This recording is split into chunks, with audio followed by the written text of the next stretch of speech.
Hey guys, welcome back to our channel. In today's video, we're going to talk about our silo house that we use for Airbnb, and to this date, it's been one of the biggest additions that we've done on our farm. So stay tuned.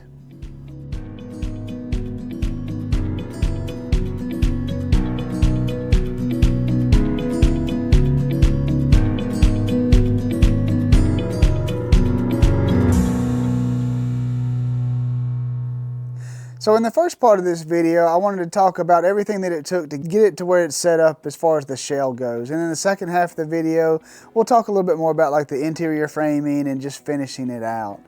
So there's probably about 3 or 4 months of planning that went into this before we even got it out here. At the time, I think grain bins were kind of a trendy thing, and so it was really hard to find one at a good price.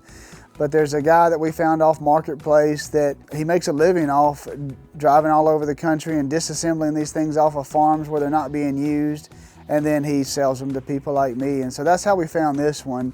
And so this grain bin that we actually own, it came down from Kentucky, and the guy was super nice and very helpful, but he brought the whole thing down. It fit on a 16-foot trailer, in a bunch of pieces stacked nice and neat. And so that's how we got it down here. But before we were able to assemble it, we needed to put a septic system in, because where the silo was going, and I use the word silo and grain bin interchangeably. I'm not sure exactly what we call it, but we'll call it the silo.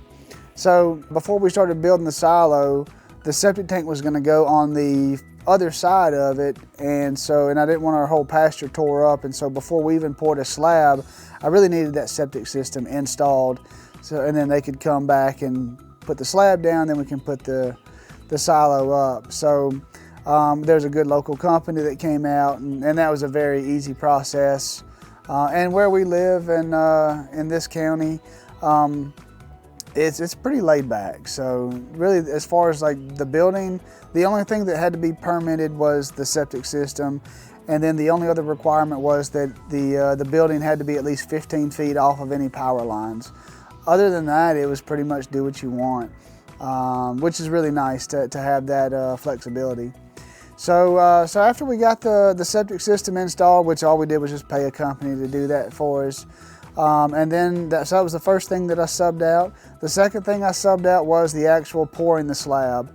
I'd never poured anything that big before, and just wanting it done right, so we hired a company to do that for us. And before the slab was poured, I was going to sub out the rough-in plumbing, but the plumber that I hired backed out on me at the last second. And from the day that the concrete guy came to frame up the slab to the day that he was going to come back and pour it, he gave me like a 3-day window to get the rough-in plumbing done, which I had the plumber lined up, but again, he backed out. And I couldn't find another plumber to come out on that short notice. So I ended up doing the rough-in plumbing myself. So doing the rough-in plumbing, to me, it kind of terrified me, because I really didn't want to mess it up, and I've never even done that before either.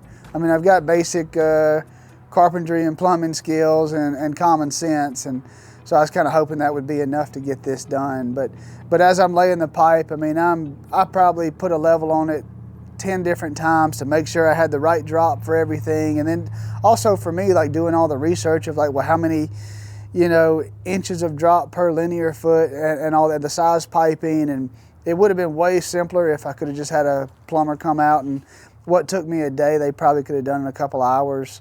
And I wouldn't have had to worry about it. But anyway, that's just the way it went. So that was okay. But so once we got the rough-in plumbing done, the concrete guy came back, and he did an amazing job. And we poured it 6 inches thick of, it's the fiber reinforced concrete, which is what the guy that we bought the silo from, that's what he recommended. My concrete guy said he felt like that was overkill, but I was going off the recommendations of the guy that buys and sells these grain bins. And then they came out and finished it, and again, the concrete turned out great, and there's 0 cracks on it, and it turned out perfect. So once we had the rough-in plumbing and then that concrete slab poured, then the next thing was just to start building it, putting the silo up. And if you watch videos of how they, put these things together, normally they put the top ring together first, then they put all the roof panels on, and then they have like a crane or something that picks it up, and then they'll assemble it from the top down. And so they just keep lifting it up. They add a ring, and they lift it up, and they add the next ring. I'd never put together a silo before, and the rental for the equipment was going to be about $500 a day, you know. And I'm like, I don't know, is this going to take a couple days? Is it going to take a week? And then also it was in the wintertime too, which is our wet season. So, you know, there was just too many unknowns there, and I didn't want to. I mean, if I knew that it was going to be $1,000 to rent the thing and get it done, I would have done that. But I mean, it could have taken a week or longer, and you know, you get into $3,000 or $4,000 of equipment rental, and that really, you know, puts a kink in the budget.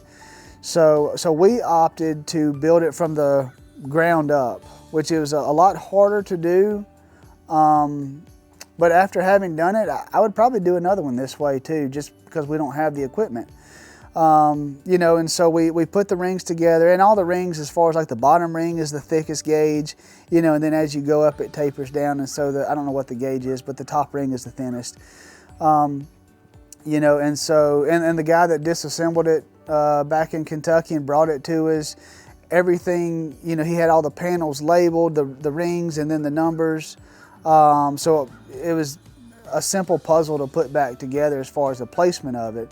Now getting the holes to line up, that was a little tricky, you know, and then getting some of those upper rings. In some of these pictures you'll see like this homemade rig that we put together of 2x4s, you know, and we had hooks that went over the top wall, and we would hook the panels, and we'd go on the inside, hoist it up, tie off the rope so that the panel's holding in place, and then we'd go on the outside of the building, climb up the ladders, you know, and use screwdrivers to kind of pry in those holes to line them up, put bolts in there, and that's the way we did it.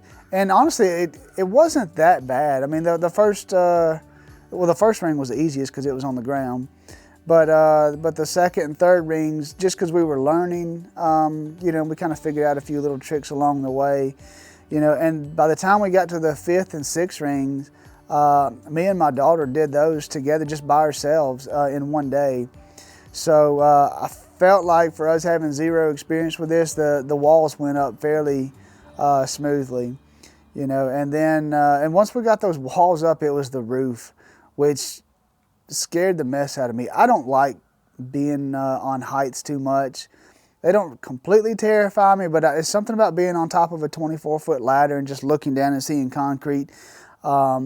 It's just, if there's something else I can do, I'd rather do that. After that, we got the roof on, and then we had to do some other things to the exterior of the roof, as far as like spraying like a rust inhibitor, prime it and paint it before we completely finished it up, and put that cap back on to seal it up. But yeah, from there on, then you know, the shell of it was up and finished.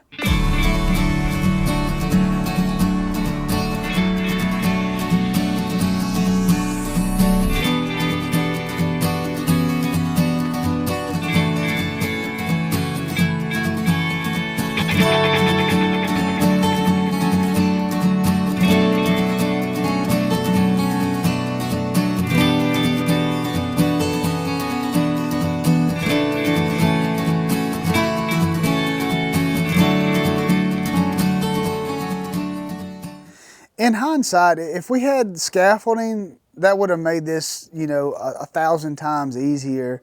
And my brother, he had some scaffolding. I had never seen it before. I was picturing like kind of a small, rickety structure.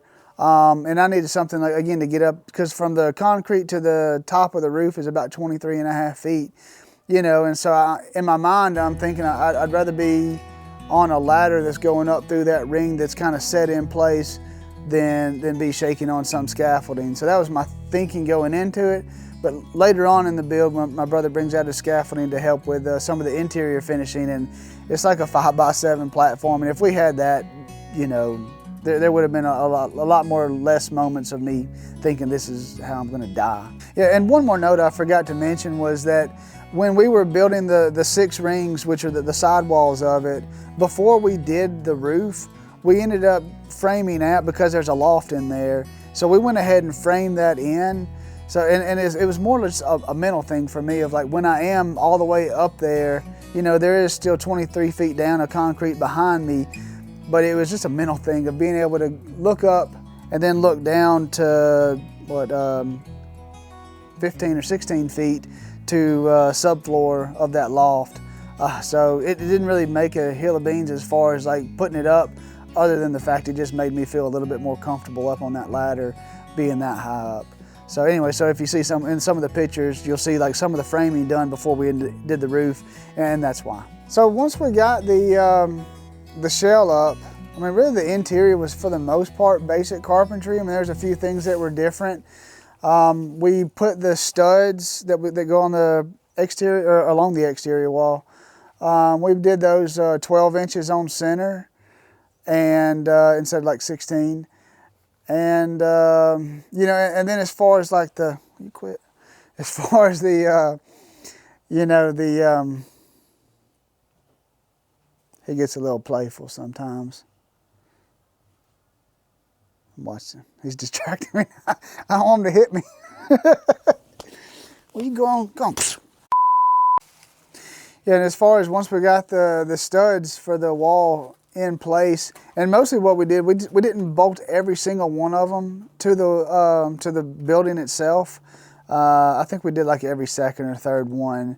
And so we tied that whole frame into the structure, and then you'll see later where we spray foam it, and it all tied it together, and it's going to be there for a long time. But yeah, but all that was pretty simple. And then we got to the point where we had to put in, you know, rectangular windows into a curved structure. And I know there's people out there that this would be like just common sense, simple, don't have to think about it. But for me, I had to think about this a long time. I don't know why I couldn't, if it was, maybe it was COVID brain, I'm not sure. But I've had some other things where I'm like sitting there staring at something that normally comes so easy to me, and it's just not clicking in my head. And I've had spells like that ever since the first time that I got COVID. So maybe that was it, but also again, it was something new to me, you know, so trying to figure that out was a little challenging. But once we got once we did the door, which was the first one we did, then the windows were pretty much, we just copied that, and you know, we got those in. And then the other challenging thing for me was the curved staircase that we put in. Originally, I was gonna put a spiral staircase in there. I had goofed on the budgeting for that. I was about $3,000 or $4,000 off of what it was actually gonna cost to get the staircase that I wanted. You know, and I'm really glad that I did mess up on that, because the staircase that I put in, I mean, the whole thing I think cost me like around $400 or $500 in materials. Whereas the spiral staircase I think was gonna be closer to like $5,000. But then also putting the curved staircase in, it gave me a closet space to put like a larger hot water heater. Because my original plan is I was just going to get one of those little squatty water heaters that's like maybe a 20 or maybe 30 gallon at the most capacity, and put that under one of the counters in the kitchen. But since we had this closet space, we were able to put a full-size hot water heater in there. And because there's a bathtub in there, it's nice to have that hot water capacity so people can fill that up. And you know, it's just as big as any other house hot water heaters, so there's no issues with that. Yeah, and then we framed in bunk beds that are in the den, and then the only other thing that we had to frame in was the closet upstairs, you know. And so then that was all fairly simple and straightforward. There wasn't really a whole lot of thought that had to go into that, you know. So once we got that framing done, you know, then we got to the interior ceiling, which it turned out great the way we did it. My first thought is I wanted to do something kind of different, and so I wanted to actually find like a parachute and like attach it to that center ring and have it like drape around and be able to like tuck it and take wood strips and like fasten it. You know, I wanted to do that for two reasons. One, it would have been cheaper. I think it would have looked cool. But also it would have saved me a lot of headache up and down the ladder, which at this point I was really sick of being on the ladder. So, so maybe it's out of laziness that I wanted to do that, I'm not sure.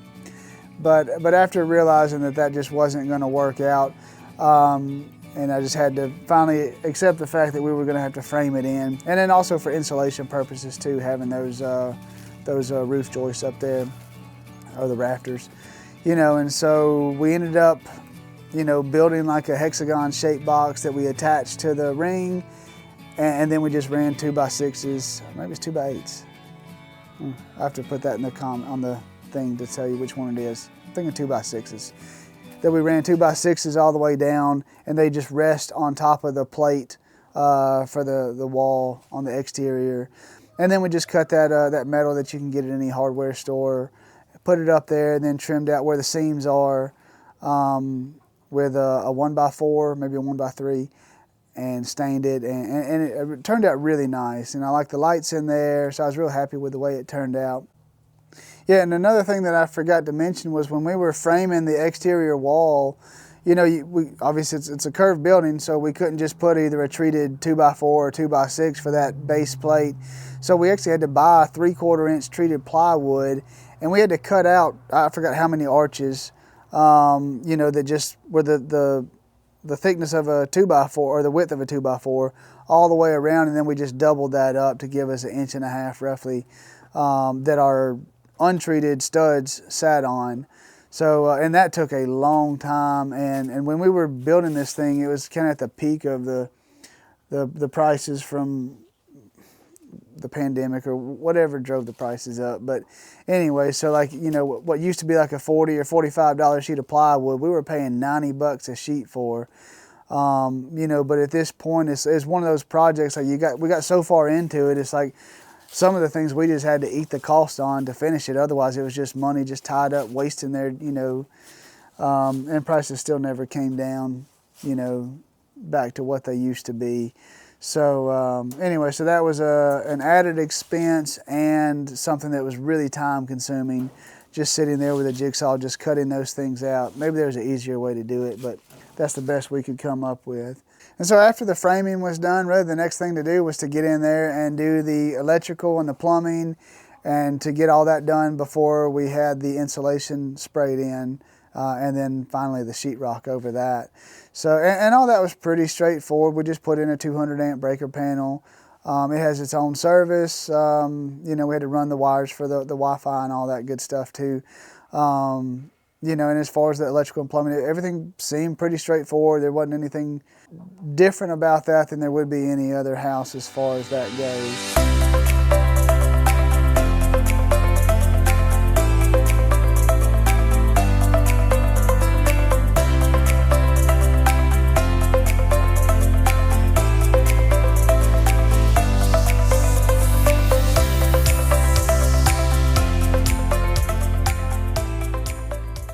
So after everything was framed in, the next thing to do was the insulation.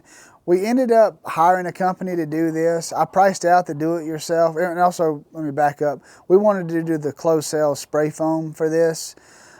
You know, working in this thing in the wintertime, if it was 30 degrees outside and it was on a sunny day, I mean, you're in there in a t-shirt working. I mean, you could feel the heat coming through those walls, you know, and so I did not feel that like regular bad insulation would be sufficient for this, being just a fully metal building. So I'm glad we opted for the closed cell spray foam. Our power bills are very low for this place, and it just did a great job sealing everything up. So again, we were gonna price doing it ourselves. And the do-it-yourself kits were they're kind of iffy on the reviews. And again, it was something I'd never done before, and you know, I think it would have saved me probably $2,000 or $3,000 if I did it myself. But if I spent the money and then it ended up being a horrible experience, then I would have had to have a company come in and do it behind me anyway. So it was just one of those things I didn't want to take the gamble on doing it myself and it turned out bad.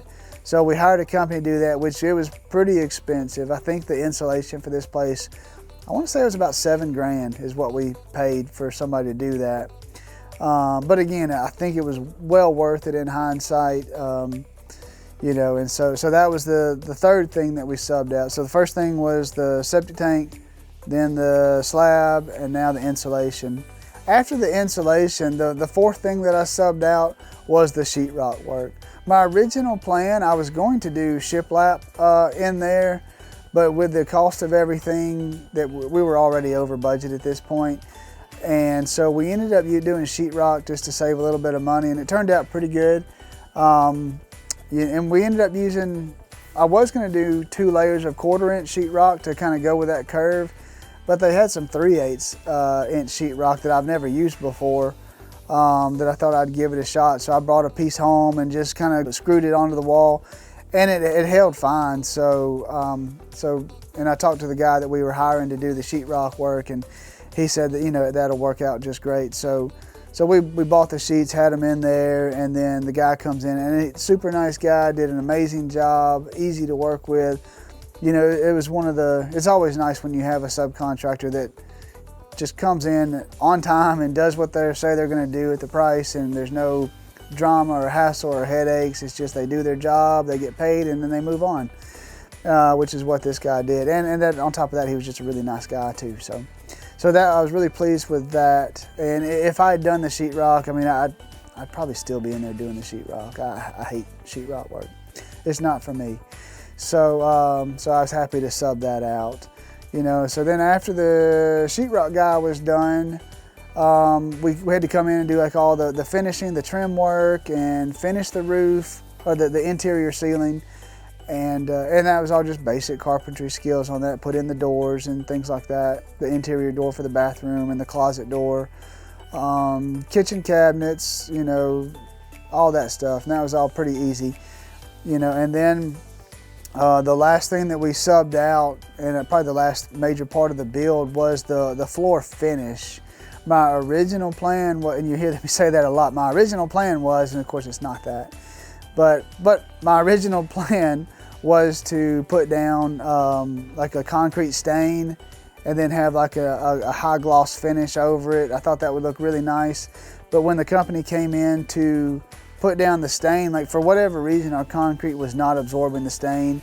And after they probably did it 3 or 4 times, and the owner of the company comes out, you know, and he's like, yeah, this, you know, when we put that top coat on, it's just going to be gray, which is not what I was going for. So the epoxy floor pour was was plan B, you know, and obviously it was a little bit more expensive, but you know, but looking back, I'm glad we spent that money on it, because it really made a huge difference in the floor. It kind of, when you walk in, at least to me, it kind of gives that, the floor gives it that wow factor, you know, between the floor and the ceiling, or to me, what kind of makes that place, when you walk in, like those are the first things that I notice.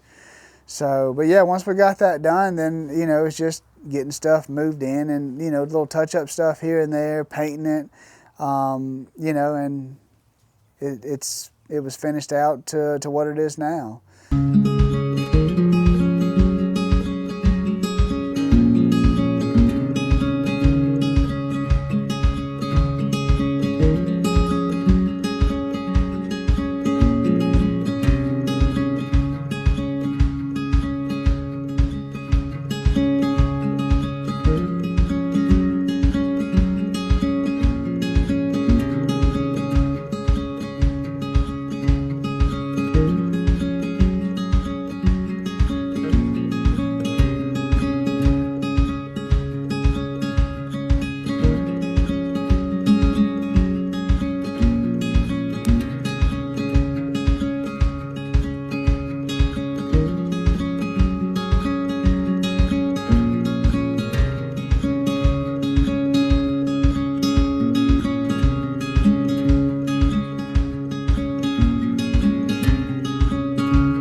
Well, thank you for watching our video. We hope you enjoyed it.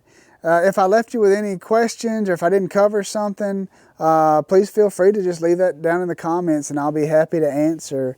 You know, and don't forget to subscribe to our channel to catch our next video. We'll see you next time.